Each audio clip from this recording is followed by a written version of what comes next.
বেকারত্বের যন্ত্রণা বুঝো, ভাতের থালা হাতে নিয়ে কোনো সময় কাঁদছ, যারা কাঁদছে অগজায় দিকে বেজে এই মুহূর্তটা কিরকম।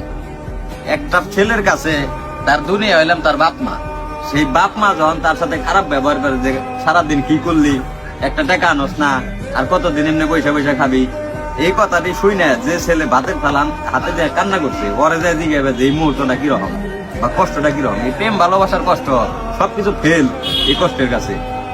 কারণ হলে যখন তোমার মা 10 মাস 10 দিন তোমার যখন পেটে ধরছে, এই মা তোমার পাইলা পয়সা বড় করছে, এই মা যখন তোমার কইব যে কি কামাই করলি বা আমাগুলিকে কি করা পারছস, কি দিয়া পারলি, তখন তুমি বুঝছো যে ভিতরে কিরকম লাগে।